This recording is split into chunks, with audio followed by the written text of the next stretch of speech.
Nah, bisa kita mulai aja, teman-teman, Baik, Bu. biar tidak molor-molor waktunya. Siap.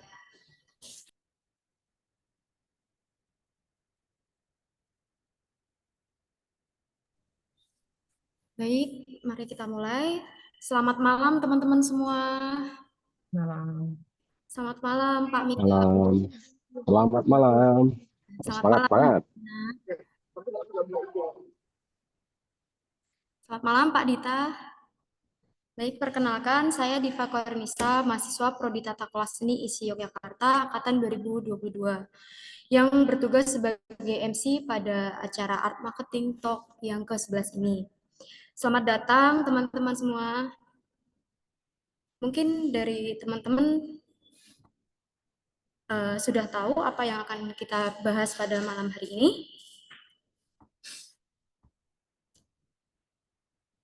Udah.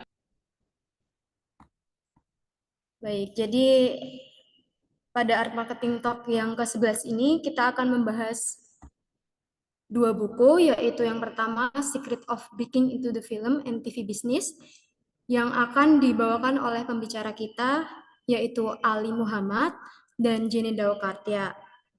Buku ini akan membahas tentang pentingnya aspek bisnis seperti pemasaran, distribusi, dan hak cipta.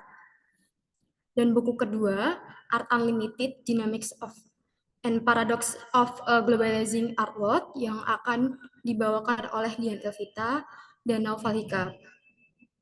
Jadi buku ini membahas dinamika pasar seni kontemporer di tingkat global dan buku ini juga mengkaji perkembangan pasar seni di Asia, khususnya di Hong Kong. Baik, sebelum dimulai, mari kita berdoa agar diskusi pada hari ini berjalan dengan lancar dan tidak terkendala dengan suatu apapun.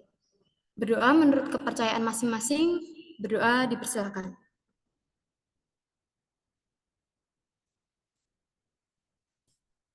Berdoa selesai. Selanjutnya, mari kita dengarkan sambutan dari Pak Mika Susanto selaku Ketua Jurusan Tata Kelola Seni ISI Yogyakarta. Kepada Pak Mika, kami persilakan. Baik, selamat malam semuanya. Uh, Mohon maaf ya, saya di luar sambil jalan. Jadi videonya mungkin tidak bisa saya buka. Saya cukup bergembira hari ini. Tahun ini mulai lagi ada Art Marketing Talk. Setelah akhir tahun lalu pada mata kuliah pasar dan seni kita adakan yang terakhir ke-10 ya. Sekarang kita masuk ke sesi yang ke-11 sehingga kita bisa mendapatkan satu lagi suasana diskusi, suasana di mana kita mendapatkan banyak pencerahan, banyak pengetahuan yang mungkin nanti akan kita dapat dan kita catat. Kali ini kita akan menjadi bagian dari Art Marketing Talk yang ke-11 yang selama ini diampu oleh Bu Dr. Yohana. Selamat malam Bu Yohana. Malam, Pak. Nah, ini dia. Nah, memang mata kuliah pasar dan seni ini sebuah mata kuliah wajib yang harus diikuti oleh semua mahasiswa tata kelola seni, ya, di mana kita di dalamnya belajar mengenai berbagai macam hal, baik pasar di seni rupa, di seni pertunjukan, ataupun di seni-seni yang lain, di media rekam, ataupun yang lebih baru, yang kontemporer, yang sifatnya tidak ada batasan-batasan apapun.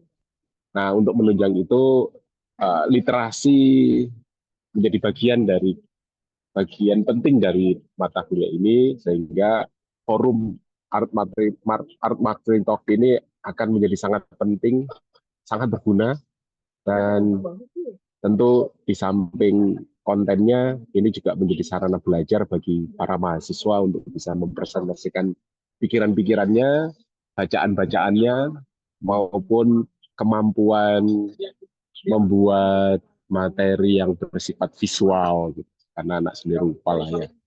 Jadi jangan sampai lupa bahwa kita juga memberikan keindahan secara visual, secara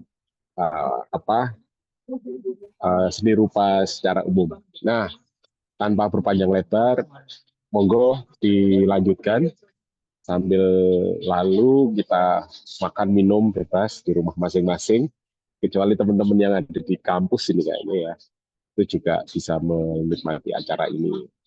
Mohon maaf seandainya nanti ada yang kurang atau lebih bagi teman-teman yang dari luar kampus atau dari luar prodi TKS yang mengikuti ini. Mari kita jadikan sarana ini sebagai sebuah ranah diskusi yang rileks, namun serius dan tetap santai, tapi juga memiliki dalam waktu 2 jam ke depan itu memiliki banyak hal yang menarik kita diskusikan lebih lanjut. Itu dulu dari saya. Silahkan lanjutkan dan wassalamualaikum warahmatullahi wabarakatuh. Baik, terima kasih Pak Mika atas sambutannya. Dan selanjutnya ada sambutan dari Ibu Yohana Arintia selaku dosen pengampu mata kuliah Pasar dan Seni. Silakan untuk Ibu Yohana, kami persilakan. Oke, terima kasih Mbak Diva atas waktunya. Terima kasih saya ucapkan kepada Pak Mike, Pak Dita selaku pembahas kali ini, dan teman-teman semua mungkin nanti ada yang masuk dari di luar TKS ya. Semoga ada yang menyusul. Eh, AMT ini sudah lama berjalan dari tahun ke tahun. Sebelum pandemi itu sudah berjalan dengan baik. Memang tujuannya sudah dijelaskan oleh Pak Mika tadi, supaya kita membuka diri, wawasan baru, bagaimana membedah buku terkait dengan art marketing sesuai dengan mata kuliah pasar dan seni. Ya, jadi wawasan kita skupnya banyak, seninya seni rupa, seni pertunjukan, seni media rekam. Tadi di company profile juga dijelaskan budaya, pariwisata itu juga masuk dalam bagian kita, ranah kita. Jadi alangkah baiknya kita bisa saling bertukar eh, pengetahuan dan pengalaman. Jadi ini ajang diskusi ya teman-teman, jadi santai saja, tidak perlu tegang, tidak perlu nervous ya. Anggap aja kita semua nggak ada, jadi Anda ngomong sendiri. Gitu ya. Nah, dan terima kasih Pak Dita yang sudah ditubruk ya Pak Dita ya, sama teman-teman ini ya, untuk jadi pembahas di sesi yang ke-11 ini. Ya. Semoga nanti ada pencerahan dari Pak Dita untuk presenter yang akan mempresentasikan 2 buku kali ini. Ya, bukunya tergolong baru 2014 dan 2016. Demikian dari saya. Terima kasih. Selamat berdiskusi. Ini bukan ajang untuk ngejas, tapi kita berdiskusi bersama, menambah wawasan bersama di malam hari ini. Terima kasih. Saya kembalikan kepada Diva. Pak, terima kasih banyak Bu Yohana atas sambutan yang luar biasa. Selanjutnya ada sambutan dari Pak Trisna Pradita selaku dosen Tata Kelola Seni ISI Yogyakarta sekaligus menjadi pembahas pada acara Art Marketing Talk kali ini. Kepada Pak Dita dipersilakan. Oke, terima kasih Diva. Saya pikir saya langsung tugas pembahas saja. Kalau memberi sambutan ya terima kasih untuk kesempatannya. Saya mengucapkan selamat datang untuk yang sudah bergabung. Yuk kita belajar bersama dan kita bahas buku ini bareng-bareng. Karena memang budaya literasi itu butuh kebiasaan untuk kita kemudian membaca dan mengkritisi satu artikel, satu sumber bacaan, untuk kemudian kita satu belajar memahami dan dua belajar mengkritisi ya. Semoga malam ini keduanya bisa kita lakukan, belajar memahami dan kita belajar mengkritisi apa yang tertulis di sana, dan sebagai akademisi sivitas akademika diisi, teman-teman itu punya daya pikir kritis untuk melihat sebuah teks dan untuk memikirkan bagaimana teman-teman punya kontribusi di pengembangan keilmuan bidang tata kelola seni ini. Terima kasih, semoga apa yang kita lakukan hari ini bermanfaat untuk kita semua. Baik, terima kasih banyak Pak Dita atas sambutannya. Yang selanjutnya saya serahkan kepada Mas Hiromika yang akan bertugas sebagai moderator Art Marketing Talk kali ini. Mungkin teman-teman udah tahu ya siapa Hiromika ini. Jadi Mas Hiro ini sangat murah senyum ya, tapi akhir-akhir ini sekarang kelihatan nggak pernah senyum tuh Mas Hiro. Kenapa tuh? Kalau boleh tahu, lagi pusing kaf sepertinya ya Mas Hiro. Jadi Mas Hiro ini Sekarang dia sedang menjabat sebagai ketua KAF. Mungkin dari teman-teman ada yang belum tahu apa sih itu KAF? Bagi yang belum tahu, boleh nih Mas Hiro untuk dijelaskan sedikit tentang apa sih KAF itu? Buat Mas Hiro dipersilahkan. Baik, terima kasih Mbak Diva atas kesempatan yang diberikan. Tadi sedikit disinggung, ini saya akhir-akhir ini agak kurang senyumnya. Nah, itu sebenarnya nggak betul juga, saya tetap tersenyum. Terus tadi Mbak Diva bertanya, apa sih Keluar Alves itu? Jadi Keluar Alves adalah keluaran dari mata kuliah tata tinjauan kelola seni pertunjukan yang ditempuh oleh mahasiswa semester 5 di TKS. Jadi nanti kelola Alves ini akan dilaksanakan pada tanggal 19 sampai 20 Oktober di bulan ini di ISI Yogyakarta. Teman-teman nanti bisa hadir di acara KAF-nya. Ya. Oke, ini langsung saja kita masuk ke agenda utama kita. Pada kesempatan kali ini kita akan melaksanakan AMT. Sebelumnya AMT itu apa sih? Jadi program Art Marketing Talk ini ditujukan untuk memperdalam dan sebagai ruang literasi yang akan mengulas buku mengenai pemasaran seni. Jadi AMT ini merupakan output dari mata kuliah pasar dan seni. Jadi AMT kali ini pada edisi ke-11. Sebelumnya sudah dilaksanakan 10 kali AMT dan pada kesempatan ini yang edisi ke-11. Oke, jadi nanti akan ada 2 pembahasan. Kita akan membedah 2 buku. Yang pertama ada buku dengan judul Secret of Breaking into the Film and TV Business. Dan lalu buku yang kedua, Art Unlimited Dynamic and Paradox of Globalizing Artwork. Oke. Buku yang pertama nantinya akan dibahas oleh Saudara Ali Muhammad dan Saudari Jeneda Katya. Jadi Saudara Ali dan Katya ini merupakan mahasiswa tata kelola seni semester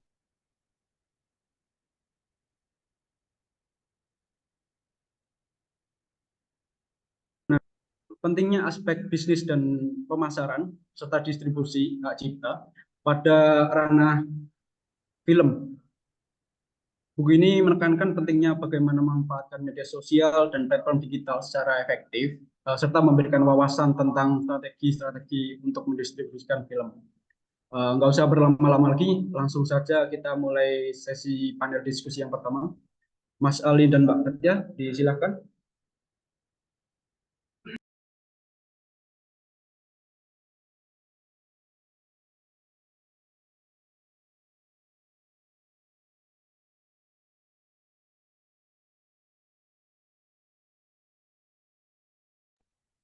Bentar ya Bu, Pak, teman-teman. Ada kesalahan teknis di sini.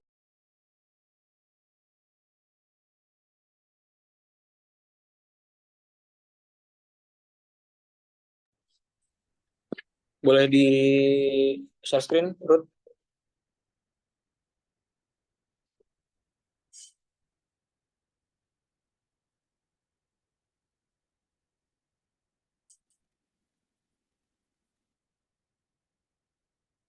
Oke, halo, selamat malam teman-teman semua. Sebelumnya saya ingin memperkenalkan diri saya terlebih dahulu. Nama saya Ali Muhammad.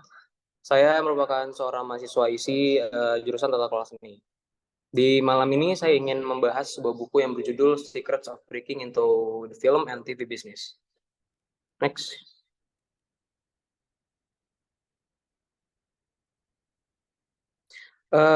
Dalam pengerjaan kali ini saya tentunya tidak sendiri, saya bersama 4 teman saya lainnya. Ada Diva Yunisa selaku MC, ada Faisal Spalah sebagai desainer, ada Jeneda Katya sebagai pemateri seperti saya, dan ada Rucita Daraninggar sebagai grafik. Next. Oke, kita masuk ke identitas buku dulu. Buku berjudul Secrets of Breaking into the Film and TV Business ditulis oleh Dean Silvers, lalu diterbitkan oleh HarperCollins Publisher pada tahun 2014 dan berjumlah 247 halaman.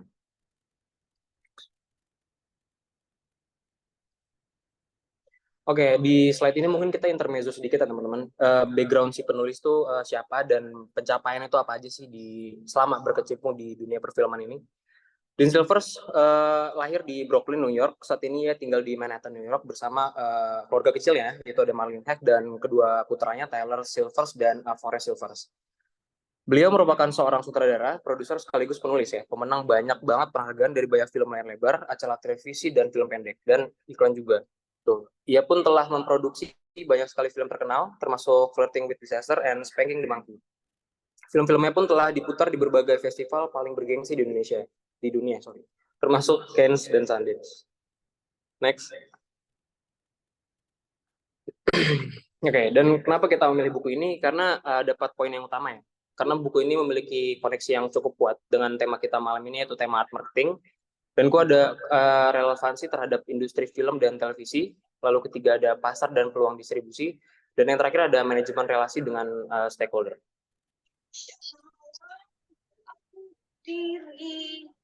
Di bagian book of content kita bakal membahas 6 bab, yaitu di bab pertama ada obstacles to entering the industry and how to get around them. Di bab kedua ada development, finding an idea and bring it to fruition. Di bab ketiga ada fundraising, di bab keempat ada production, di bab kelima ada packaging of film, lalu di bab terakhir yaitu bab 6 ada distributing and marketing of film. Oke, kita masuk ke bab 1.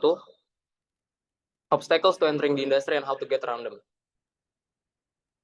Next. Di bab ini ada 2 model ya teman-teman. Pertama itu ada traditional model atau cara konvensional, yaitu di mana promosi penguatan film secara tradisional digunakan oleh sekolah festival dan masih dimanfaatkan hingga saat ini. Yang berporos pada 3 hal, yaitu teori dan penelitian film, lalu ada pelatihan pada peralatan film, dan ada kontak industri untuk meningkatkan peluang memasuki bisnis. Ada blog atau mungkin grup dan juga website yang dikhususkan untuk teori dalam penelitian film ini. Seperti ada RottenTomatoes.com yang isinya tuh ulasan dari kritikus film.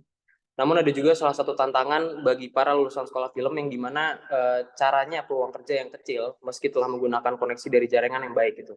Senjangan antara apa yang diajarkan di sekolahan film dan apa yang terjadi realitas secara di lapangan tuh sangat berbeda ya, secara jauh banget gitu. Jadi untuk para lulusan film yang ada di industri film tersebut tuh harus ditekankan bahwa mereka harus mengerti dinamika di pasar dan di kenyataan tuh seperti apa. Next. Lalu masuki poin kedua ada the new model. Ada 4 poin di sini. Yang pertama tuh ada tantangan industri film saat ini. Membuat film itu semakin mudah, tetapi memasarkan dan mempromosikannya menjadi lebih sulit. Lalu ada yang kedua, revolusi media sosial dan teknologi, yang dimana media sosial dan distribusi digital telah mengubah cara film dipromosikan dan didistribusikan. Dan yang ketiga ada peluang pasar baru. Pasar film berkembang sangat pesat, namun permintaan akan karya dan talenta baru semakin tinggi. Dan terakhir ada potensi ekonomi di film, yang dimana ide film Anda berpotensi menjadi pendorong ekonomi yang kuat di pasar global. Next. Dan memasuki ke bab kedua ada development, finding an idea, and bring it to fruition. Di sini ada market plus ya, bisa teman-teman lihat, ini ada 6 poin. Kita mulai dari yang pertama dulu, ada kreativitas dan pasar. Bikin film atau cerita tuh emang harus banget ngikutin passion dan hati nurani sih. Tapi kalau emang bagus doang di mata kita, itu belum tentu bagus di mata pasar ya. Karena film bertema gelap atau terlalu niche itu kayaknya terlalu teoritis dan kurang mudah untuk diterima. Jadi mungkin kita bisa cari jalan tengah di mana kita gabungin antara kreativitas dan dibarengin sama strategi bisnis yang gitu. Lalu kedua ada persaingan media, yang dimana tuh susah banget sekarang untuk narik perhatian orang lain untuk menonton film kita gitu. Karena kita nggak cuma bersaing sama film lain, tapi kita juga bersaing sama internet, sama media sosial, sama Netflix dan segala macam hiburan online. Contohnya kayak Netflix atau video.com ya. Yang itu ngebuat tuh orang kayak malas untuk keluar rumah. Karena orang-orang tersebut ya udah menyediakan film melalui aplikasi gitu. Jadi untuk membuat film baru tuh butuh ide yang lebih liar lagi agar orang tuh tertarik untuk nonton film gitu. Lalu di poin ketiga ada fokus pada penonton, yang di sini sih jelaskan bahwa film yang kita buat itu harus banget punya keunikan gitu. Bikin cerita visual atau pengalaman yang nggak biasa atau belum pernah dialami oleh penonton kita. Biar orang lain tuh seakan-akan kayak kepincut dan tertarik. Lalu di poin keempat ada keseimbangan secara seni dan komersil. Di sini tuh dijelaskan bahwa film yang bagus dan dipuji kritikus tuh nggak selalu laris di bioskop. Emang gitu, seni itu penting, tapi pembuat film yang harus pembuat film tuh juga harus ngerti bagaimana sih penonton tuh bakal enjoy dan tertarik sama film kita gitu. Jadi kita harus cari keseimbangan antara seni dan bisnis biar film kita tuh biar sukses dan karirmu bisa terus jalan. Di poin kelima ada jangan mengejar tren gitu. Di era sekarang kan mungkin teman-teman juga udah pada tahu ya, kayak banyak film yang bergenre sci-fi, mungkin horor banget yang common banget sekarang gitu. Tetapi saking keseringannya itu muncul di media manapun ya, itu jadi sebuah hal yang sangat common. Jadi kita harus mungkin nyari ide yang sedikit keluar dari zona itu dan bikin yang lebih liar lagi. Lalu ada poin keenam yaitu kerjasama kreatif.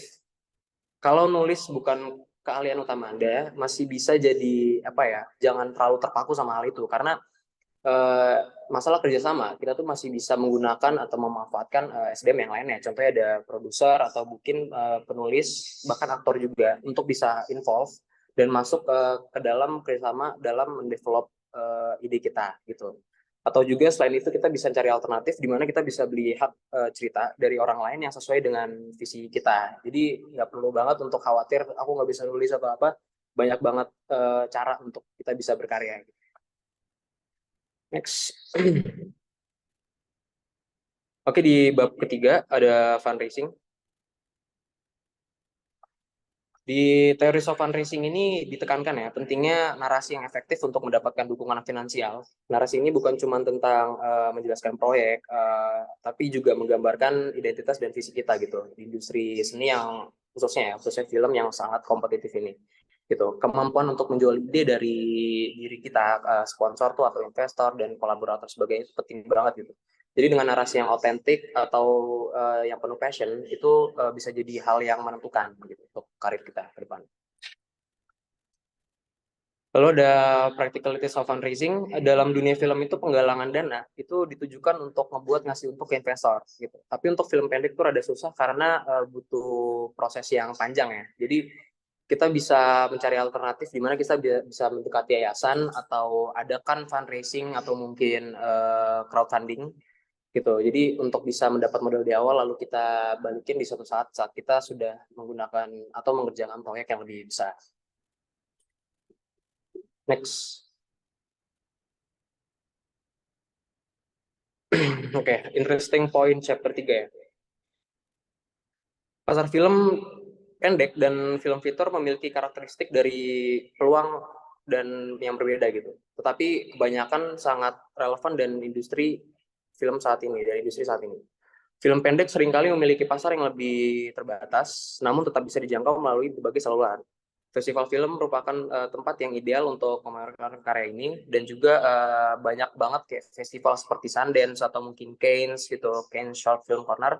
Selain itu, platform streaming seperti YouTube, Vimeo atau Short TV menawarkan peluang untuk menampilkan film pendek kepada audiens yang lebih besar gitu secara global, karena kan online ya, internet gitu. Film fitur di sisi lain, dia memiliki pasar yang lebih luas dan lebih menarik bagi investor. Pendapatan yang besar bisa diperoleh melalui penonton bioskop, televisi, dan platform streaming. Film fitur juga dapat dijual di berbagai pasar seperti TV, kabel berlayar, atau mungkin layanan video on demand atau yang disingkat VOD, dan distribusi digital. Meskipun pasar tradisional seperti home video mulai menyusut, peluang di layanan streaming seperti Netflix dan Disney Plus pun terus berkembang. Next. Masuk ke studi kasus, kita menggunakan film How to Make Millions Before Grandma Dies. Dalam konteks film ini, kita dapat melihat bagaimana pendapatan dari platform streaming khususnya Netflix ya berperan penting dalam kesuksesan film ini gitu. Setelah tayang perdana pun banyak banget orang yang nonton dan akses pun dari mana-mana ya. Kita satu orang aja device tuh bisa 2 atau bahkan 3 gitu. Dan keberadaan film di Netflix ini pun hanya bukan dengan meningkatkan visibilitasnya, tetapi juga membantu membangun basis penonton yang lebih luas dan besar gitu. Dengan model bisnis langganan yang ditaruh ke Netflix, film ini tuh jangkau dan audiens pun tertarik untuk menonton. Selain itu, melalui Netflix pun juga kita bisa mendapat peluang untuk menghasilkan pendapatan yang berkelanjutan. Penonton baru yang menemukan film ini setelah tayang perdana dapat langsung menontonnya. yang berdampak positif pada total pendapatan dan exposure-nya. Keberadaan di platform streaming ini juga memungkinkan film untuk meraih penonton internasional, memberikan potensi keuntungan dari pasar di luar domestik. Next. Oke, sudah memasuki bab 4. Kepada Nyonya Katia, saya persilakan. Ya, saya akan melanjutkan Ya, yang Pak. baik, saya akan melanjutkan yang di bab 4 ya, yang berjudul production. Atau proses produksi. Terdiri dari 2 cara, yaitu promotion and marketing during the shoot, dan satu lagi ada things to avoid in promotion. Yang pertama, saya akan membahas tentang promotion and marketing during the shoot. Membahas tentang cara promosi film yang efektif. Biasanya pembuatan materi promosi film dilakukan selama proses syuting, yang menghasilkan behind the scenes, seperti foto dan video. Promosi yang dilakukan biasanya seperti fotografi digital, lalu ada video berita yang biasanya kita bisa lihat di berita televisi, lalu yang terakhir ada pembuatan situs web media sosial seperti Instagram, lalu Facebook, atau YouTube. Lalu promosi yang terlalu awal dapat berdampak negatif pada pemikiran industri terhadap film yang masih dalam tahap pembuatan. Lalu di dalam promotion and marketing during the shoot ada on-set digital still photography. Nah, itu pengambilan gambar yang berkualitas tinggi dari kru atau pemain. Lalu proses pembuatan film itu sendiri menawarkan konten behind the scenes yang murah namun tetap berharga. Lalu yang kedua ada video new reels. Rekaman ini dapat digunakan sebagai dokumentasi, making of atau klip yang dipotong menjadi pendek atau berbagai saluran pemasaran atau televisi. Lalu yang ketiga ada unit publish. Penulisan yang menyarankan untuk mengajak teman atau mahasiswa jurnalis agar bisa membantu membuat materi promosi film seperti biografi pemain, sinopsis, atau skrip pemain, dan klip video. Lalu ada website. Situs web penting dalam proses praproduksi. Lalu yang cara kedua ada things avoid in promotion.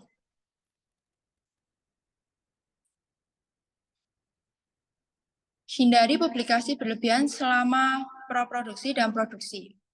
Nah, terlalu banyak sorotan di media sosial dapat mengurangi proses produksi film yang belum siap dipasarkan.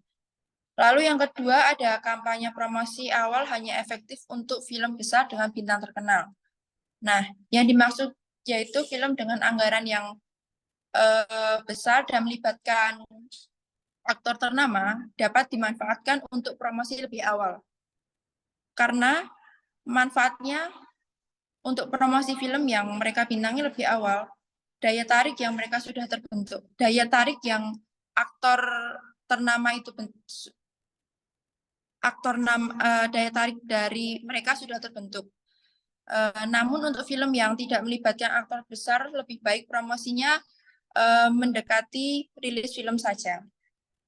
Lalu yang ketiga ada membuat situs web atau mendapatkan liputan lokal tidak selalu memajukan film. Itu tidak berpengaruh besar bagi produksi film. Yang terakhir ada pengumuman yang terlalu cepat bisa memberi kesan bahwa produksi menghadapi masalah. Nah, film dipromosikan terlalu awal dan menekankan waktu lama untuk dirilis, bisa menimbulkan kesan bahwa produksi mengalami kendala. Nah, biasanya akan mendapatkan ancaman rusaknya kepercayaan dari calon distributor dan investor. Next. Lalu saya akan membahas di bab 5, packaging your film.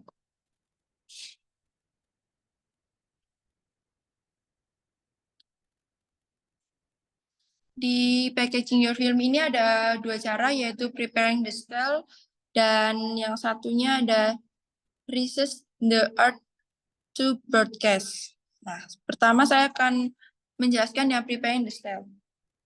Di preparing the style ini ada press kit. Press kit ini seperti situs web yang dapat dikunjungi oleh para wartawan atau para jurnalis yang akan mencari informasi lebih dalam. Dan ini fungsinya sebagai panduan utama dalam rencana pemasaran film dan dimulai dari narasi film. Lalu yang kedua ada poster. Nah, pembuatan poster ini bertujuan untuk menarik perhatian masyarakat dengan menggunakan tonjolan warna dan desain yang menarik. Tonjolan warna dan desain yang menarik ini dapat membangkitkan rasa emosional dan rasa ingin tahu penonton. Serta untuk membuat desain poster promosi film ini tidak sulit, tetapi kita harus pintar-pintar mencari desainer yang tepat dan sesuai dengan karakteristik film yang akan kita tayangkan. Lalu ada trailer. Nah, trailer dapat memunculkan energi dan emosi serta untuk menunjukkan alur cerita tanpa melihatkan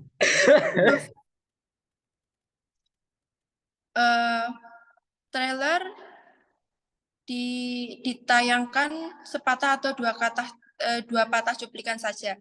Biasanya itu ditampilkan selama 30 detik saja untuk membuat penasaran para penonton. Lalu yang terakhir ada marketing report atau laporan pemasaran.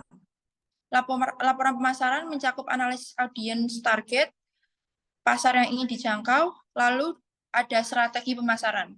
Nah, contoh strategi pemasaran ini kita bisa lihat dari film yang bertema agama yang berhasil menjangkau 500 gereja dengan pemutaran film yang gratis. Nah, strategi yang dipilih ini menghasilkan penjualan yang naik dengan pesat dan promosi dari mulut ke mulut. Lalu kita ke contoh yang kedua. Contoh kedua. Research the art to broadcast. Nah, ada filmmakers atau pembuat film. Pembuat film ini bertugas untuk memilih aktor atau menafsirkan naskah dan mengawasi berjalannya proses syuting dan menentukan lokasi syuting. Lalu biasanya filmmakers ini juga berkoordinasi dengan kru film untuk memastikan proses syuting itu berjalan dengan lancar. Lalu ada aktor. Aktor ini adalah pemain dalam sebuah proyek film. Nah, aktor ini dipilih oleh sutradara. Biasanya melalui proses casting untuk menyeleksi agar mendapatkan yang sesuai tema film yang akan dibuat. Lalu next kita ke bab 6 yang berjudul distribusi and marketing your films. Terbagi dalam dua cara, yaitu knowing whom to target and marketing your sales, atau mengetahui siapa yang harus ditargetkan dalam pemasaran. Yang kedua ada sales agent, distributor, and users, and sales distribusi. Saya akan membahas yang cara pertama terlebih dahulu. Di cara pertama ini ada the public. Dalam hal ini, kita perlu memahami kondisi pasar. Berkreasi harus didukung dengan pemahaman tentang apa yang diminati oleh audiens. Film pendek biasanya digunakan untuk membangun exposure. Sementara film layar lebar lebih terfokus pada exposure dan potensi penjualan. Lalu yang kedua ada film festival. Film festival ini film cara terbaik untuk mendatangkan investor dan distributor film. Jadi tugas dari distributor film bertanggung jawab untuk menayangkan film seperti di bioskop, serta menentukan target penonton. Festival dengan pilihan tema menarik dapat bermanfaat bagi film pendek. Dapat membantu membangun jaringan dan promosi di pasarnya. Lalu ada cara kedua yaitu sales agent, distributor, and user and self distributor. untuk menemukan tempat menjual film, kita perlu melihat tren di platform seperti Netflix atau Hulu, serta memanfaatkan situs industri seperti IMDb Pro. Lalu setelahnya mengetahui target pasar, kita bisa mendekatkan distributor dengan agen penjualan dengan strategi pemasaran yang sesuai. Lalu keuntungan utamanya saat ini adalah kemampuan untuk menayangkan film kepada siapapun saja, di mana saja, dan tanpa terbatas oleh lokasi atau peralatan fisik. Lalu ada domestic sales agen atau agen penjualan. Nah, dalam agen penjualan ini dapat membantu dalam pengesahan perjanjian lisensi untuk film di berbagai platform seperti bioskop, televisi, DVD, dan digital. Agen ini khusus untuk proyek film. Lalu, for sales agen. Agen penjualan internasional bertugas untuk memasarkan film ke pasar luar negeri.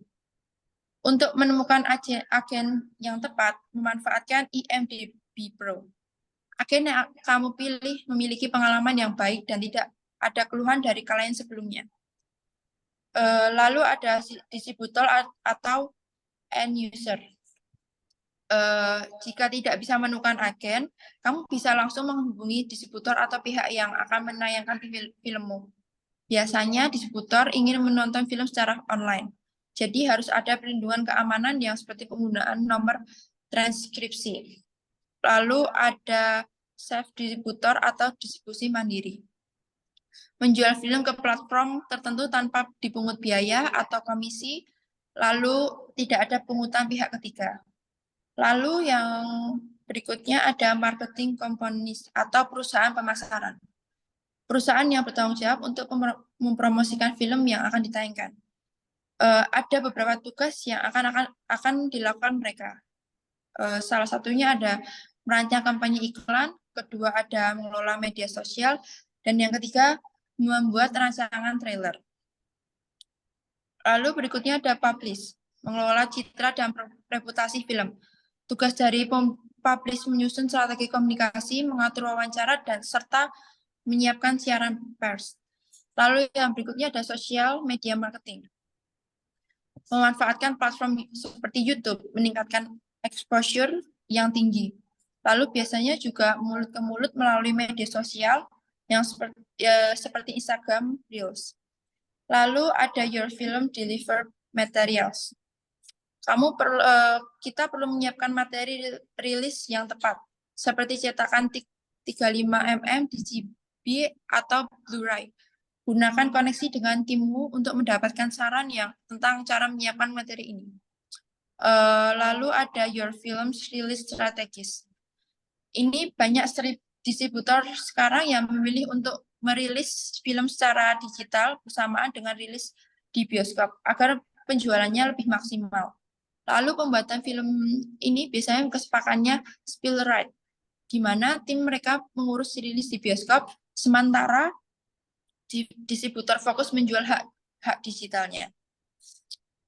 Lalu kelebihan dan next. Nah, kelebihan dan kekurangannya. Dari kelebihannya, satu, panduan yang jelas dan rincian tentang bagaimana memulai karir di industri film dan televisi.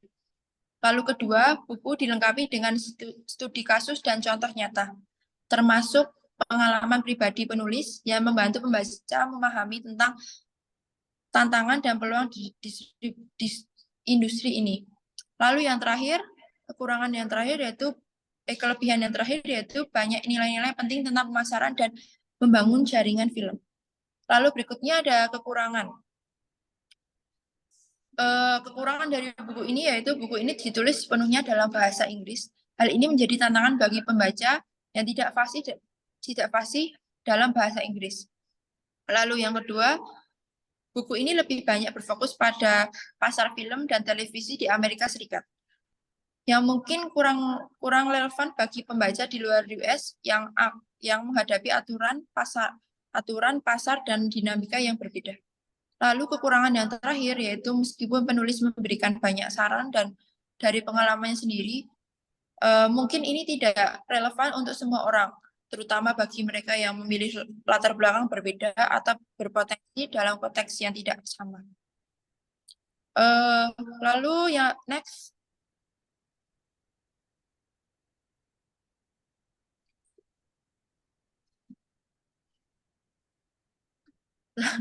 Lalu kesimpulan, buku Secret of Breaking into the Film and TV Business memberikan panduan komprehensif bagi individu yang ingin memulai karir di industri film dan televisi. Buku ini menekankan pentingnya mendukung kreativitas dengan strategi bisnis yang solid. Selain menciptakan film berkualitas, membuat film juga harus memahami pemasaran atau distribusi dan bagaimana membangun jaringan dengan agen distribusi dan festival film untuk mendapatkan exposure. Pentingnya mengetahui target pasar, memanfaatkan platform digital dan media sosial seperti Instagram, YouTube, atau Twitter, serta memahami prosedur legal dalam menjaga hak cipta dan lisensi film. Secara keseluruhan, buku ini membantu calon pembuat film memahami tidak hanya aspek teknis pembuat film, tetapi juga aspek komersial yang penting untuk membawa film ke audiens yang lebih luas, serta membangun karir yang sukses di industri film. Sekian dari saya. Bisa dilanjutkan ke Mas Hiro. Ya, terima kasih Mas Ali dan Mbak Katya. Yang disampaikan tadi sangat menarik dan bermanfaat. Tadi mengulas mengenai film ya.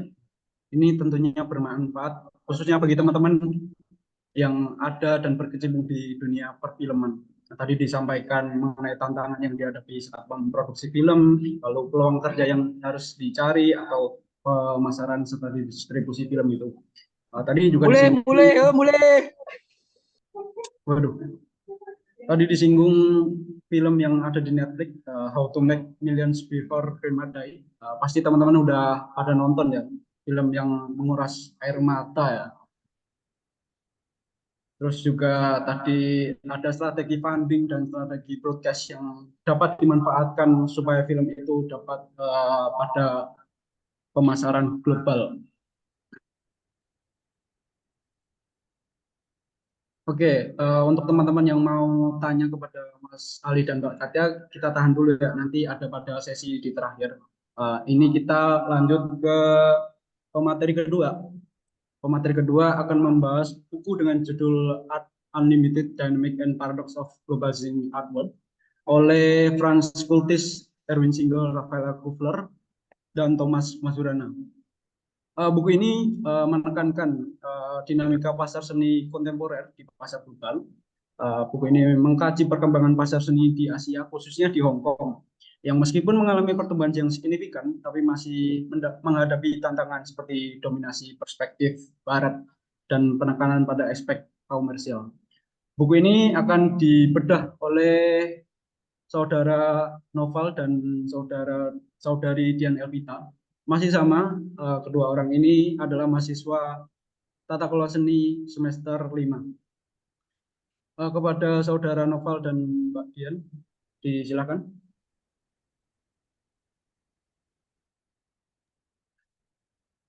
Oke, terima kasih Mas Hiro untuk waktunya.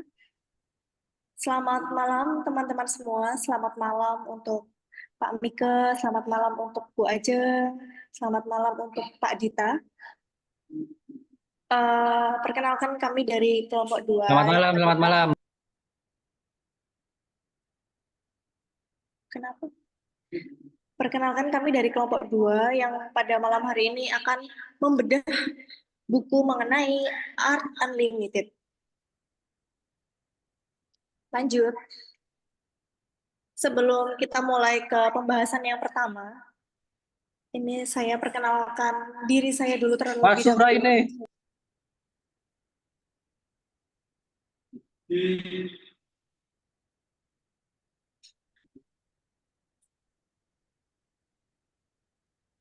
Sebelum saya lanjut, saya perkenalkan kelompok saya dulu. Saya sendiri Dian Elvita dan ada partner pemateri kita Naufal Hikam, ada Pandu Soka Pratama, dan juga ada Hiromika Jasila.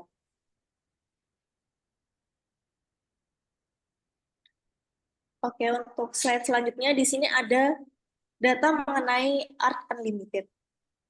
Buku yang akan kelompok 2 bedah pada malam hari ini berjudul Art Unlimited, Dynamic and Paradox of a Globalizing Art World. Penulis ada Franz Schultes, Erwin Singel, Rafaela Koveler, dan Thomas Mazurona. Tahun terbit pada tahun 2016 dan berjumlah 262 halaman.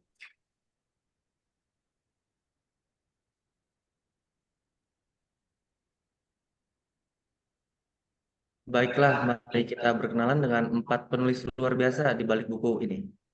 Yang pertama ada Franz Schultes, yang merupakan seorang pakar sosiologi dari Swiss, yang sangat ahli dalam teori-teori sosial. Beliau menjadi penggerak utama dari buku ini. Kemudian yang kedua ada Erwin Singel, jurnalis berbakat dari Berlin yang memberikan sudut pandang yang segar. Lalu selanjutnya ada Rafaela Koveler, ahli urusan internasional yang memperkaya isi buku dengan wawasan yang luas. Terakhir ada Thomas Mazurana, peneliti cerdas yang memadukan ilmu komputer dan sosiologi. Next.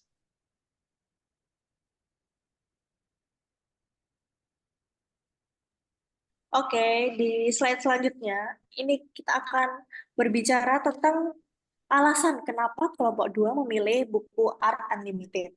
Alasan kita memilih buku Art Unlimited yang pertama, relevan dengan pasar seni, berarti ada hubungannya dengan pasar seni. Buku ini mengungkapkan pemahaman bagaimana seni dipasarkan, diperdagangkan, dan dikonsumsi, serta aspek-aspek yang mempengaruhi perkembangan seniman, dan juga ekosistem seni secara keseluruhan, terutama pada pasar seni global. Poin utama pada poin relevan dengan pasar seni yaitu mengapa seni berubah menjadi komoditas ekonomi yang sangat dipengaruhi oleh mekanisme pasar global. Salah satunya yaitu bagaimana karya seni dipromosikan dan bisa diperdagangkan melalui acara-acara seperti Art Basel dan lelang dalam buku ini.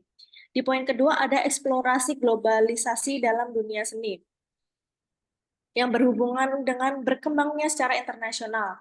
Dan buku ini membahas mengenai globalisasi saat mempengaruhi produksi, distribusi, dan konsumsi karya seniman itu sendiri. Dan di poin terakhir ada edukasi dan wawasan. Buku ini memuat berbagai macam wawasan dan juga manfaat untuk para pegiat seni. Lanjut. Nah, di sini kita masuk ke isi buku secara keseluruhan. Isi buku Art Unlimited secara keseluruhan yaitu membahas bagaimana seni kontemporer diperdagangkan di pasar seni global, terutama melalui pameran besar seperti Art Basel. Buku ini menjelaskan peran penting galeri, dealer, dan kolektor dalam menentukan harga dan nilai seni.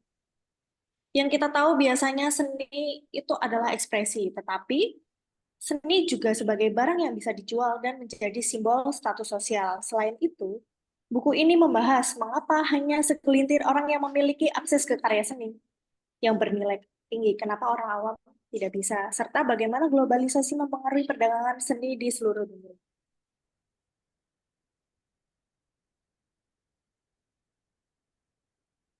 Lanjut, untuk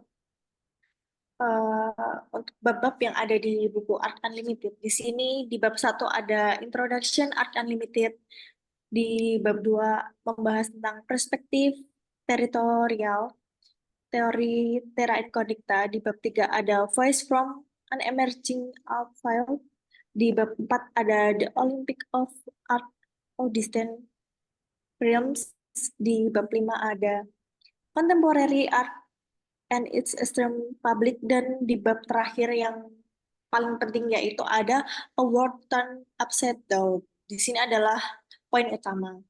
Kita bedah dulu untuk di bab yang pertama. Oke, di bab pertama di sini ada 3 pokok poin penting. Bab pertama dengan judul Introduction Art Unlimited, The Globalization of the Art World Ends Limit, yang berarti Seni tak terbatas, globalisasi di dunia seni, dan batas-batasnya.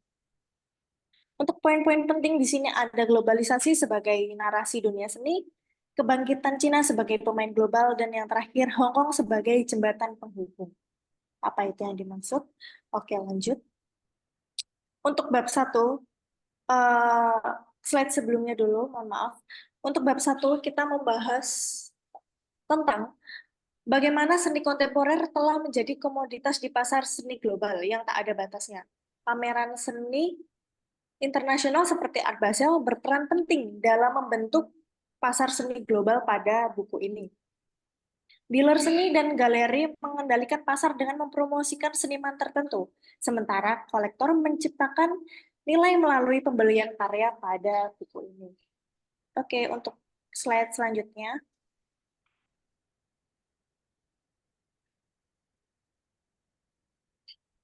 Di bab kedua, di sini ada perspektif orang Barat tentang terra incognita dalam dunia seni.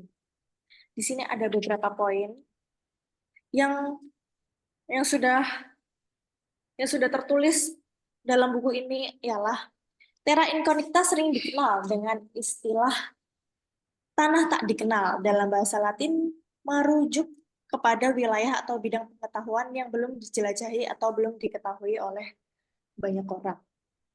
Franz Kultus pernah mengkritik dominasi perspektif Barat dalam menilai seni non-Barat sebagai terra incognita. Istilah ini sering digunakan dalam konteks geografi, ilmu pengetahuan, dan eksplorasi untuk menggambarkan area yang belum diteliti. Kultus juga menyoroti dampak kolonialisme budaya. Oke, untuk di bab 3.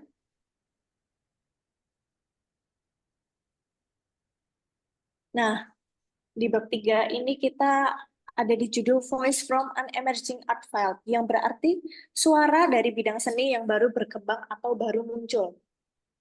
Pada bab 3 kali ini, kita membahas dan mengulas tentang berisi wawancara yang mendalam tentang tokoh-tokoh dunia, termasuk galeri, kolektor, kurator, dan beberapa seniman lainnya. Temuan ini menekankan pentingnya keberagaman pendidikan dan dukungan dalam mengembangkan ekosistem seni yang inklusif di Hong Kong dan Asia.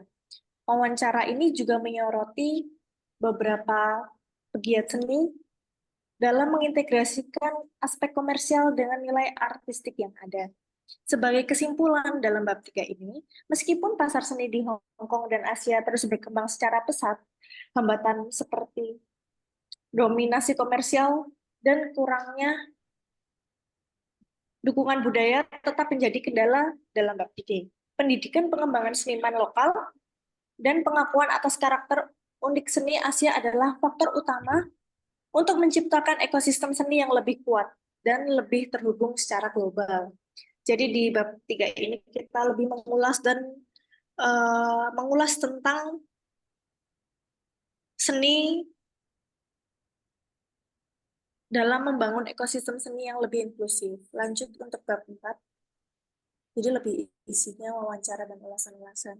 Di bab 4 kita ada di Olympic of Art in Distant Realms, yang berarti Olimpiade Seni di Alam yang Jauh. Penelitian lapangan tentang Art Basel di Hong Kong pada tahun 2014 mengungkapkan perbedaan antara galeri yang berpartisipasi di Hong Kong dan Basel. Galeri di Hong Kong lebih fokus pada tujuan ekonomi, seperti mencari pelanggan baru, dibandingkan dengan Basel yang lebih menekankan tentang kualitas seni dan juga pelanggan yang berpengetahuan tentang seni. Faktor-faktor lokal seperti selera dan pasar Asia sangat mempengaruhi pemilihan karya seni di Hong Kong. Sementara Basel lebih etnis berbasis seni barat. Secara keseluruhan, pameran di Hong Kong dilihat sebagai mitra junior Basel dengan fokus pada kondisi bisnis yang optimal di pasar seni yang sedang berkembang di Asia. Oke, pada bab 5 dengan judul Contemporary Art and Eastern Public, yang artinya seni kontemporer di masyarakat timur. Di sini kita membahas ada 2 poin penting. Yang pertama, perspektif publik dengan dunia seni yang kurang. Pengalaman para pengunjung Art Basel di Hong Kong, khususnya pada perspektif publik yang tidak profesional dalam dunia seni. Meskipun pameran seni ini secara utama bertujuan komersil bagi para kolektor dan penjual, banyak pengunjung biasa yang datang karena rasa ingin tahu atau kecintaan terhadap seni. Jadi di poin yang pertama ini tujuannya adalah untuk para seniman yang mengetahui dalam tentang seni, para pegiat seni, kolektor, dan lain-lain. Tetapi di Art Basel ini ternyata ada banyak masyarakat umum, masyarakat awam yang tertarik dalam pameran Art Basel ini. Berarti gambarannya cara dia mengolah pameran ini berhasil karena tujuannya itu adalah hanya untuk para pegiat seni, tetapi masyarakat umum ternyata juga tertarik. Oke, perbandingan dengan Art Basel di Basel dan Miami Beach menunjukkan adanya perbedaan dalam pola budaya dan kebiasaan dalam menghargai seni kontemporer, di mana publik di Hong Kong cenderung memerlukan lebih banyak bimbingan dan penjelasan. Untuk poin kedua, itu dengan judul perbandingan pola budaya dan kebiasaan menghargai seni kontemporer. Khususnya Cina, seringkali merasa kurang familiar dengan seni kontemporer dibandingkan dengan pengunjung di Basel dan Miami Beach yang lebih terbiasa dengan budaya seni barat. Hal ini memperlihatkan adanya pengunjung di Basel dan Miami Beach yang lebih terbiasa dengan budaya seni barat. Di mana publik Asia menginginkan panduan yang lebih jelas dalam memahami karya seni yang ditampilkan. Meskipun demikian, seni barat yang sudah terkenal seperti karya Monet dan Picasso tetap lebih dikenal oleh publik di Asia dibandingkan karya seniman lokal seperti Banksy, Zhang Daquin, dan fenomena ini menunjukkan pengaruh hegemonial estetika barat yang masih mendominasi selera seni global.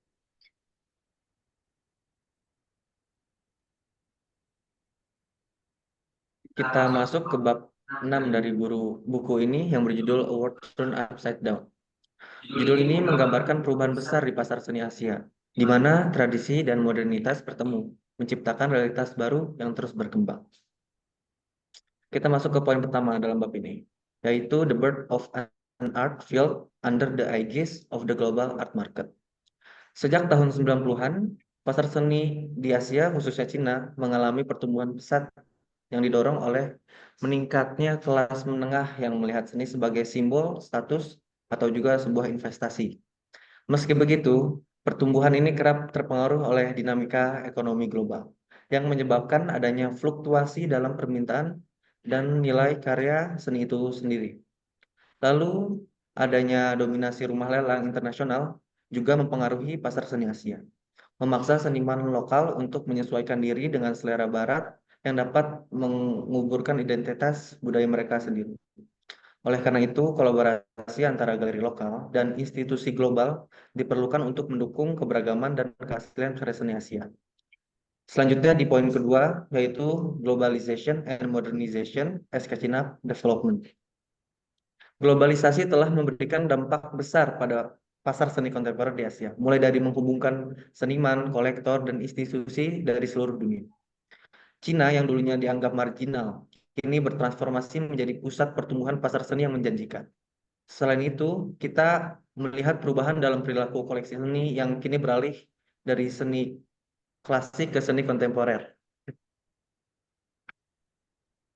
Meskipun globalisasi membuka peluang, ia juga menghadirkan tantangan bagi seniman Asia. Mereka sering merasakan tekanan untuk menyesuaikan karya dengan selera pasar barat, oleh karena itu penting untuk menciptakan sebuah ruang bagi seni yang otentik dan juga inovatif. Kolaborasi antara galeri lokal dan internasional menjadi krusial. Hal ini memungkinkan seniman Asia berpartisipasi di pasar global tanpa mengorbankan nilai-nilai budaya mereka. Lanjut di poin ketiga.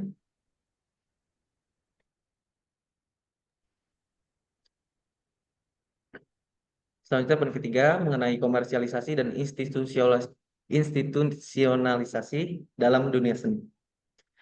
Pertumbuhan pasar seni di Asia juga menghadapi tantangan tersendiri. Salah satunya adalah keterbatasan infrastruktur Dominasi rumah lelang internasional seringkali menghambat perkembangan galeri-galeri lokal. Untuk mendukung keberagaman dan inovasi dalam seni kontemporer, kita butuh pengembangan institusi lokal yang lebih kuat serta program kuratorial yang bisa dibilang ambisius. Ini akan membantu membangun ekosistem seni yang lebih berkelanjutan dan mendukung seniman lokal itu juga. Di poin keempat, yang berjudul When the Market Rules Art, the Two Faces of the Art World Revisit. Dalam dunia seni saat ini, perbedaan mendasar dalam cara seni Barat dan Asia sangatlah berbeda. Seni Barat biasa menonjolkan individualisme dan ekspresi pribadi, sementara seni Asia telah mengedepankan nilai-nilai tradisional dan kolektivitas. Ya. Perbedaan ini menunjukkan bagaimana konteks budaya membentuk pemahaman kita terhadap seni. Pengaruh rumah lelang besar di pasar seni juga dapat memberikan tekanan kepada seniman untuk menciptakan karya komersial, mengurangi keberagaman dan inovasi. Selain itu, pandangan yang bias terhadap budaya lain dapat menghambat komunikasi lintas budaya. Oleh karena itu, penting untuk mendorong dialog antar budaya dan menghargai keberagaman dalam seni. Kita perlu melihat seni sebagai sebuah ekspresi budaya yang berharga, bukan hanya komoditas. Dengan cara ini, seni Asia dapat memberikan kontribusi yang signifikan bagi apresiasi seni di seluruh dunia. Next.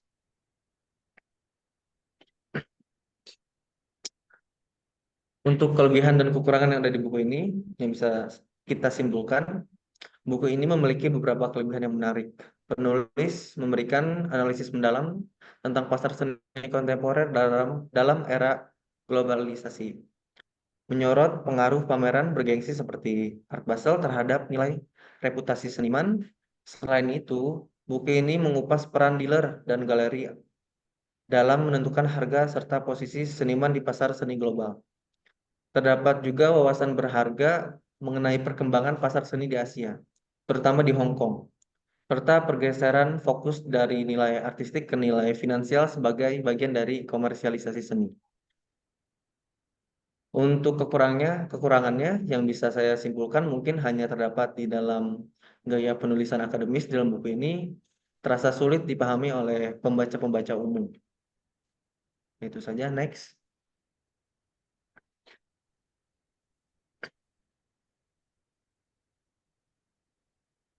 Kesimpulan dari buku Art Unlimited ini adalah bahwa terdapat perubahan signifikan dalam dunia pasar seni. Seni kini dipandang sebagai komoditas dalam pasar global. Globalisasi telah membawa perubahan dalam cara seni diproduksi, didistribusi, dan diterima. Art marketing atau pasar seni menjadi sangat penting dalam mempromosikan dan menjual suatu karya atau karya seni. Buku ini menjelaskan peran penting pameran seni internasional, dealer, galeri, untuk menentukan reputasi dan nilai itu juga. Namun kita juga dihadapkan pada tantangan seperti dominasi perspektif Barat, komersialisasi seni, dan kurangnya dukungan infrastruktur di Asia. Dengan pemahaman ini, kita diharapkan dapat lebih peka terhadap perubahan yang terjadi dan berkontribusi dalam menciptakan ruang bagi keberagaman ekspresi seni. Demikian presentasi dari kelompok kami. Terima kasih. Saya kembalikan ke moderator.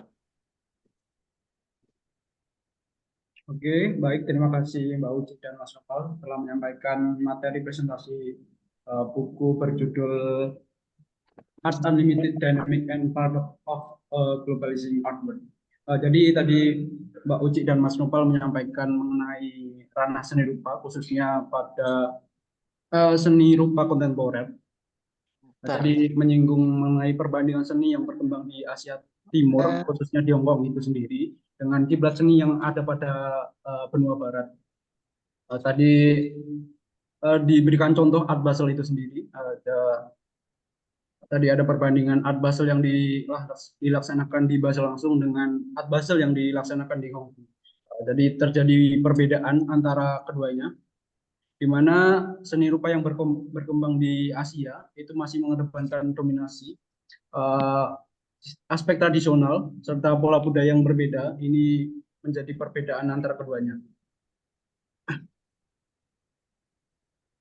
Oke, kita masuk kepada sesi yang selanjutnya. Dari kedua materi yang telah disampaikan oleh pemateri, ini akan dibahas dan ditanggap oleh Pak Dita. Kepada Pak Dita, disilahkan untuk menanggap dari dua materi yang telah disampaikan. Oke, selamat malam semuanya. Kita beri apresiasi dulu untuk yang sudah presentasi dan sudah mempersiapkan materi. Good, kalian sudah berjuang, sudah belajar membaca dan memahami dan kemudian menyampaikan. Karena Stephen Covey bilang bahwa cara paling cepat untuk belajar adalah ketika kita bersiap untuk mengajarkan sesuatu. Jadi waktu kita tahu bahwa kita akan mengajarkan apa yang kita pelajari, maka kita akan memastikan bahwa kita tahu apa yang kita pelajari. Nah, itu menurut saya ini bagian penting dari proses pembelajaran teman-teman. Berikutnya adalah yang pertama buku Dean Silvers dulu, Secret of Breaking into the Film and TV Businesses. Nah, karena ini disebut rahasia untuk masuk ke industri film dan TV, maka buku ini sudah tidak berlaku karena katanya rahasia, tapi kok dipublikasikan ke orang-orang lewat buku. Jadi ini bukan lagi rahasia, ini harusnya ganti judul. Jadi tahapan gitu ya. Tapi ini buku publish Maret 2014, yang artinya 10 tahun yang lalu, guys. Nah, yang menarik adalah sekarang yang sedang terjadi di luar. Halo, bisa di mute dulu. Nah, yang saat ini terjadi adalah startup bisnis di era sekarang itu ada banyak sekali bisnis model. Bisnis model itu berkembang dengan pesat, termasuk dalam industri seni dan termasuk dalam proses distribusi karya. Jadi ada teman saya S3, dia sedang melakukan penelitian sinema vertikal. Apa itu sinema vertikal? Ya, kalau biasanya ini horizontal, sekarang vertikal menggunakan handphone. Jadi orang cara menikmati medianya akan ada pergeseran, ada shifting. Sekalipun 2014, 2015 memang sudah ada internet, tapi cara orang make money itu bergeser. Seperti koran dulu, koran harus berbayar, ada kertasnya, sekarang koran bisa diakses dengan mudah, digital, sekalipun kalau lengkap tetap kita berbayar, dan termasuk juga film. Kita belum tahu pada zaman dulu bahwa ternyata bisa streaming. Setelah streaming ada, kita juga belum tahu apakah ke depan bisa gratis. Jadi semua orang bisa menikmati film dengan gratis, tapi mereka menemukan bisnis model sendiri. Gimana cara dapat duitnya? Jadi ini menarik karena saya dengerin Magna Talks, J. Subiakto bercerita tentang bagaimana dia dulu kuliah dan dia ada konflik dengan dosennya karena dosennya itu banyak kalau lulusan dari Jerman, dari Amerika, dan dia Eropa sentris. Teori yang dibawa teori dari Eropa, Amerika, dan CJ gelisah karena dia merasa bahwa desain-desain lokal itu nggak bisa diadaptasi dan diadopsi. Persis sama seperti yang terjadi bahkan ketika kita belajar materi ini. Gitu. Karena harus diakui penulis ini kan perspektifnya ke barat-baratan. Contohnya barat, konteks risetnya barat, penulisnya barat. Jadi arahnya adalah teori yang muncul sebetulnya belum tentu cocok untuk diaplikasikan atau belum tentu cocok mewadai fenomena yang ada di Indonesia. Bukan berarti apa yang disampaikan teman-teman tidak perlu, bukan berarti kita nggak perlu baca buku ini. Justru buku-buku seperti ini tadi saya mengapresiasi penting untuk dibaca dan dipahami supaya kita punya jangkar. Jadi waktu teman-teman mempelajari satu hal, ada jangkar pengetahuannya, maka teman-teman bisa punya daya kritis untuk mengkritisi buku ini. Artinya adalah sekalipun ini ditulis orang yang pintar, terkenal, hebat, tidak berarti bahwa teman-teman dari tata kelola seni yang S1 belum lulus tidak bisa mengkritisi. Justru teman-teman harus punya daya kritis untuk mengkritisi tulisan ini, mana yang miss gitu. Apa yang sepertinya belum tentu bisa cocok. Contohnya, tadi ada kampanye awal yang efektif untuk film besar adalah dengan bintang terkenal. Jadi kampanye awal hanya efektif untuk film besar dengan bintang terkenal. Nah, ada fenomena menarik di beberapa waktu ini. Ada film agak lain, film yang pemainnya itu bukan artis TikTok, bukan artis Instagram dengan followers yang luar biasa. Tapi mereka fenomenal dengan pencapaian penonton yang sangat hebat. Ada lagi soal tadi karir menuju film. Karir menuju industri film sekarang pun juga mengalami shifting. Kalau kita lihat ya, banyak sutradara itu bukan dari sekolah film. Saya membayangkan kalau saya ini sekolah sutradara, penyutradaraan, penulisan naskah, dan saya melihat ke industri sekarang, yang jadi penulisnya adalah komika, yang jadi sutradaranya adalah komika, yang jadi pemainnya adalah komika. Jadi Ernest Prakasa yang begitu besar dengan Imaginary, lalu dia memberi kesempatan kepada para komika untuk belajar, ada Benedion, ada Ari Kriting, ada Muhadli Aco, dengan menggunakan banyak talent-talent komika. Jadi jalur karirnya itu kemudian terputus gitu. Kalau dulu kan sekolah film untuk jadi sutradara. Sekarang untuk jadi sutradara belum tentu sekolah film. Ada yang tanpa sekolah film pun jadi sutradara yang diakui dan filmnya meledak gitu. Jadi bagi saya fenomena-fenomena yang ada itu menjadi trigger untuk teman-teman mempunyai daya kritis untuk kemudian mengkritisi ini nggak cocok nih. Nah, ketidakcocokan itu adalah cikal bakal teman-teman menulis tesis, disertasi, atau menulis skripsi. Jadi, masalah apa yang bisa teman-teman temukan adalah ketika memahami teori dan melihat fakta di lapangan dan ada ketidakcocokan, maka itu adalah problem yang menarik untuk diteliti. Nah, dengan memahami bagian ini, maka saya berharap ya, mungkin ada di antara teman-teman yang nanti akan bisa menulis skripsi tentang industri film atau tentang pemasaran film yang lebih kompleks gitu, karena ada metode pemasaran film yang selama ini belum ada, tiba-tiba ada metode tadi, metode karir yang dulu nggak ada, tiba-tiba ada metode fundraising yang dulu harus pakai investor, harus ini sekarang via YouTube, via media sosial orang bisa punya skema bisnis. Jadi tayangannya gratis, tapi dengan mendapatkan banyak viewers, dia bisa pasang iklan di situ, dia bisa crowd banyak ngumpulin banyak orang, dengan banyak orang dia punya posisi tawar di hadapan pengiklan, jadi dia bisa dapat uang. Jadi macam-macam yang bisa diteliti. Lalu saya mengkritisi juga soal bagaimana teman-teman mendeskripsikan kekurangan. Yang pertama tadi kekurangannya bahasa Inggris. Bahasa Inggris itu bukan kekurangan. Zaman sekarang bahasa Inggris itu bahasa yang awam dan biasa. Dulu anak kecil bisa bahasa Inggris itu adalah sesuatu yang amazing. Wah, keren anak kecil bisa bahasa Inggris. Sekarang anak kecil semua bisa bahasa Inggris. Justru mereka kesulitan berbahasa Indonesia. Jadi, apalagi teman-teman punya tools yang banyak, ada AI untuk menerjemahkan, ada, waduh, tidak kurang-kurang. Seharusnya kendala bahasa Inggris nggak jadi kendala. Dan pemikirannya kritis, kekurangan dari buku ini seharusnya adalah bagaimana teman-teman melihat apakah semua yang ditulis ini selalu cocok dengan konteks yang terjadi saat ini. Terutama setelah 10 tahun berlalu, terutama setelah kalian melihat bahwa ini Eropa sentris dan kita Asia. Asia pun kita Indonesia. Indonesia pun kita Jogja gitu. Kalau dikontekskan ke sesuatu yang lebih mikro, kita akan menemukan bahwa wah, nggak cocok nih. Jadi kalian bisa mengkritisi di bagian, mengkritisi bukan berarti wah buku ini nggak cocok di Indonesia, ini Eropa banget. Iya, statement itu bisa, tapi yang penting adalah kalian bisa menemukan di titik mana itu tidak cocok. Nah, disitulah daya kritis diperlukan. Jadi, terima kasih untuk presentasi yang pertama. Appreciate saya, keren materinya. Jadi, teman-teman, tapi terus harus belajar mengkritisi. Sama juga dengan yang Art Unlimited. Terima kasih juga untuk presentasinya. Satu hal, teman-teman suatu saat harus belajar kritik epistemologi. Kritik epistemologi itu adalah, kalau di kami mata kuliah, untuk mengkritik pemikiran kita sendiri. Dari mana kita bisa tahu satu informasi, dari mana kita bisa memahami sesuatu hal. Ketika kita mengkritik cara kita belajar dan sumber pembelajaran kita dari mana, maka kita bisa melihat bahwa apakah informasi yang kita terima itu sudah valid untuk kita jadikan pegangan bahwa ini benar.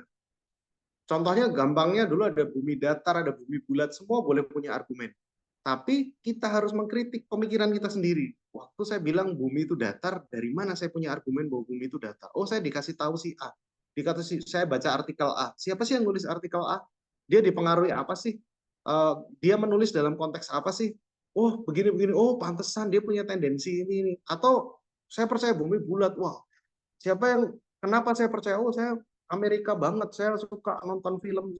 Jadi kita mengkritik pemikiran kita sendiri. Jadi waktu kita punya perspektif kritis itu terhadap pemikiran kita sendiri, kita juga punya perspektif kritis terhadap pemikiran orang lain. Kenapa sih penulis buku menulis ini?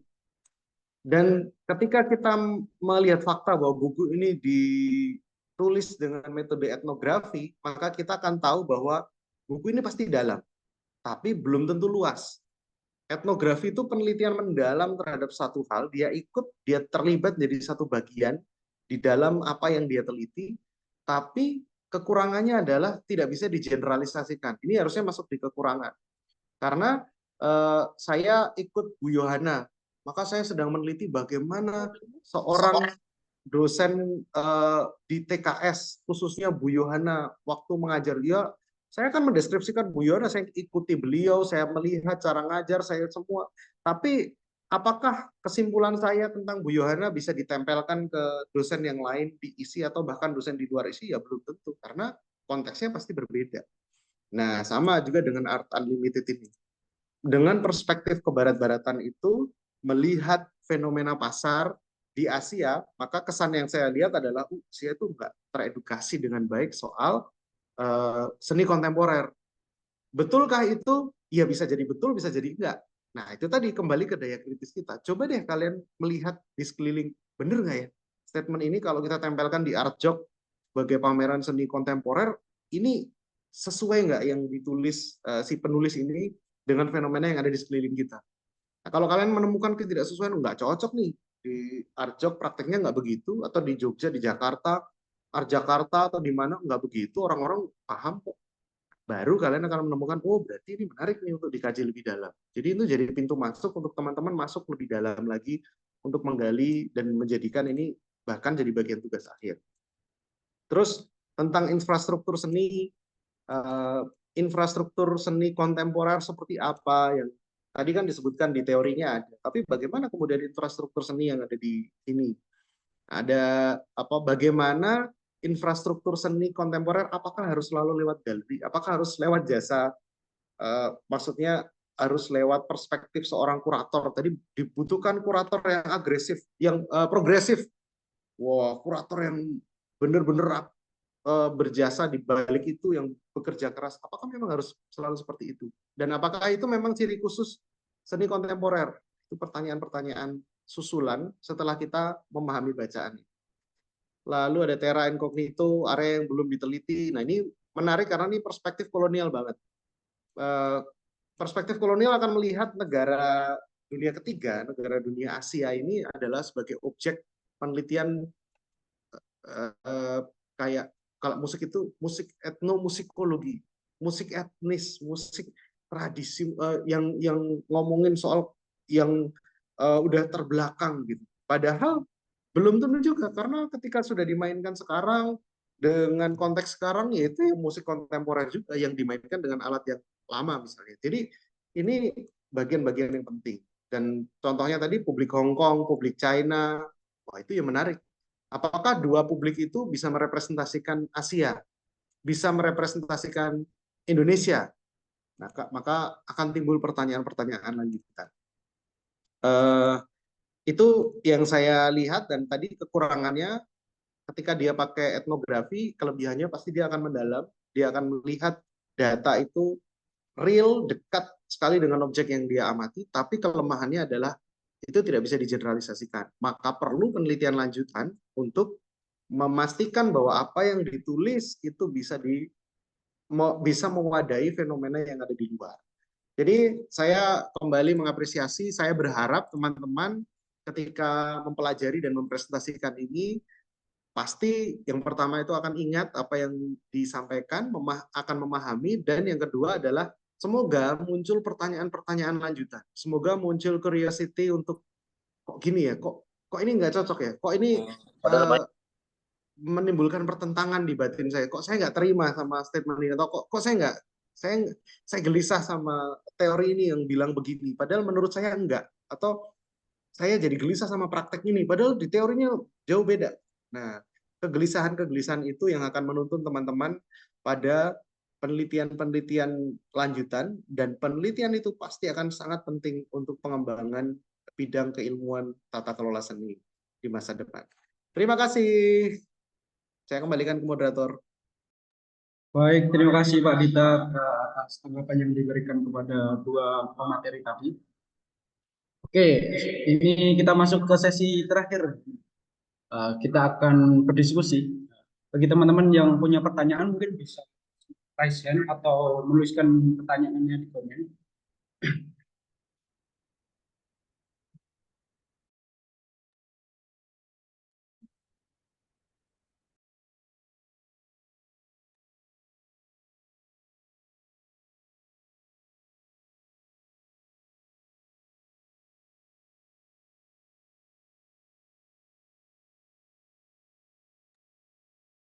Silakan teman-teman yang mau tanya dua materi yang telah disampaikan tadi.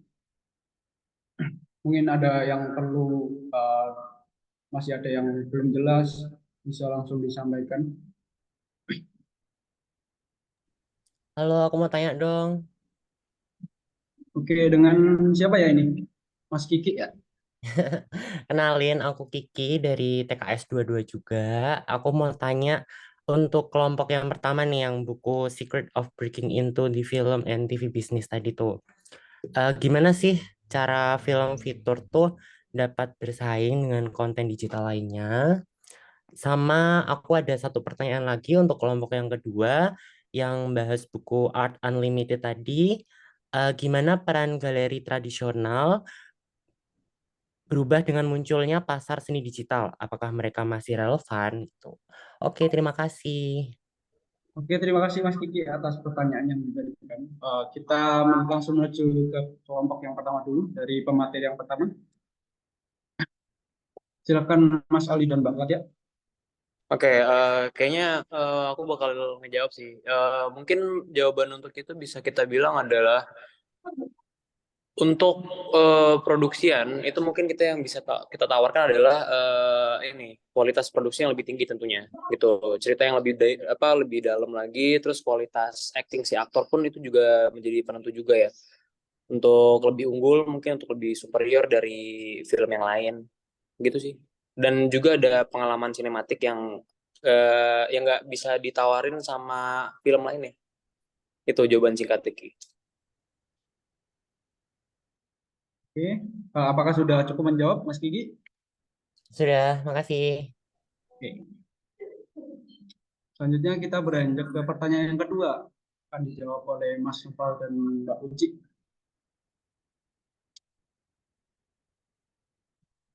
Tadi disampaikan pertanyaan bagaimana peran tradisional berubah dengan munculnya pasar seni digital. Apakah mereka masih relevan? Oke, sebelumnya makasih banyak Kiki buat pertanyaannya. Pertanyaannya bagus. Ini aku bantu jawab menurut pandangan dari aku gitu ya. Bagaimana peran galeri tradisional berubah dengan munculnya pasar seni digital? Galeri tradisional masih memiliki peran penting terutama dalam memberi unsur eksklusif bagi seniman. Meskipun pasar seni digital semakin berkembang, galeri fisik tetap menjadi tempat di mana karya seni dapat dilihat langsung, yang penting untuk karya dengan tekstur atau dimensi yang sulit dihargai secara penuh di layar. Galeri juga sering berperan sebagai kurator, membantu seniman dengan promosi dan pengembangan karir mereka. Namun banyak juga galeri yang kini mengadopsi platform digital untuk menjangkau audiens lebih luas, sehingga mereka memadukan pendekatan tradisional dan modern. Jadi semua itu dipakai. Gitu. Mungkin itu kalau dari aku, Ki. Makasih buat pertanyaannya. Ya, terima kasih kembali. Baik, terima kasih Mas Kiki dan pemateri yang telah menjawab pertanyaan yang disampaikan Mas Kiki tadi. Oke teman-teman, ini kalau masih ada yang mau mengajukan pertanyaan, silakan. Saya mau tanya, Oke, ya, ini pertanyaan buat yang tadi bahas buku Art Unlimited, berarti kelompoknya Uci ya. Gimana sih kita atau kalian melihat peran pasar seni lokal dalam menghadapi dominasi pasar seni global dan apa peluang yang bisa kita maksimalkan? Gitu aja, cukup. oke, ini pertanyaan untuk pemateri kedua. Mas Nopal Bauji bisa dijawab.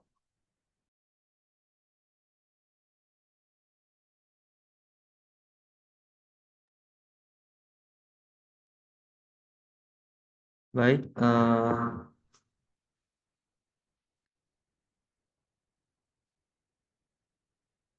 kedengeran suara?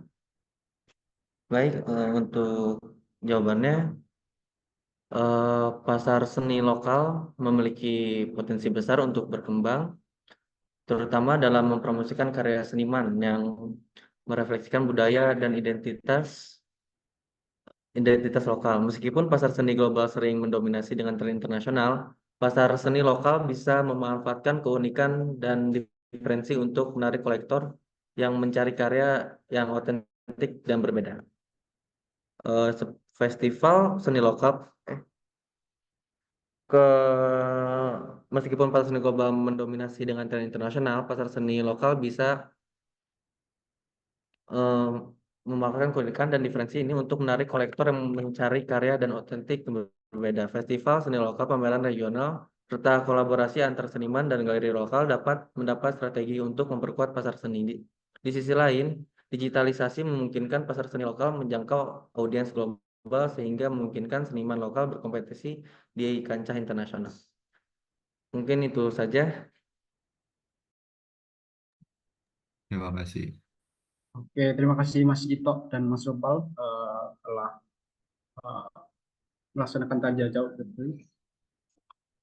Oke teman-teman, ini kita sudah melalui 1,5 jam, waktu yang cukup panjang dan mungkin sesi diskusi telah berakhir sampai di sini.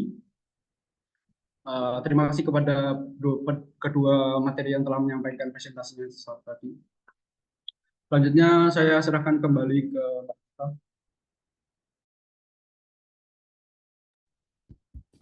Baik, terima kasih Mas Hiro. Nah, malam ini kita sudah berdiskusi dengan sangat seru mengenai marketing seni.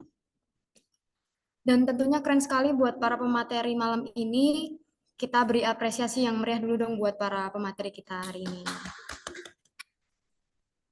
Baiklah, kita sudah sampai pada penghujung acara. Sebelum saya tutup acaranya, ada kalanya kita bisa foto bersama nih teman-teman. Buat yang belum on cam, bisa on cam dulu, silahkan. Saya sudah on cam. Mika sudah sampai rumah. Mari teman-teman yang belum, saya tunggu. Ini Pak Dita gayanya. Iya, Pak Mika harus gini, asik. Siapa yang mau screenshot? Untuk Siapa Mbak Ruci, yang mau apakah motret bisa ini? dibantu untuk memberikan aba-abanya?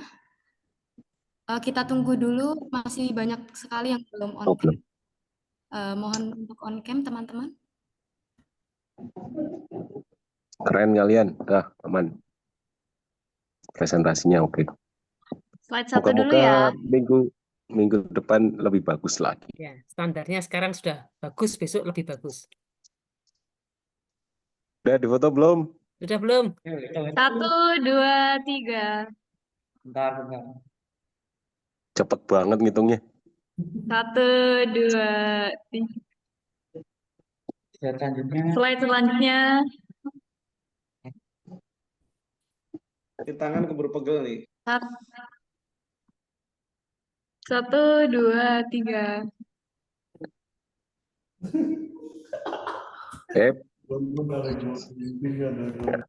Sudah. Terima kasih. Terima kasih semua. Stop. Baik, terima kasih Mbak Terima Ruci. kasih Pak Mike, Pak Dita, teman-teman semua. Kalian hebat. Keren. Terima kasih, Ibu. Minggu depan harus lebih baik daripada hari ini. Ya, standarnya hari ini. Oke, terima kasih. Selamat beristirahat. Oh ya, Terima tadi kasih. saya lihat ada teman dari S2 TKS juga bergabung. Terima kasih. Tadi Mbak siapa ya? Lupa saya. Oke, terima kasih semuanya. Selamat beristirahat. Baik, Terima kasih, Bu. Terima kasih Terima kepada kasih, Bu. Terima kasih, Bu. terima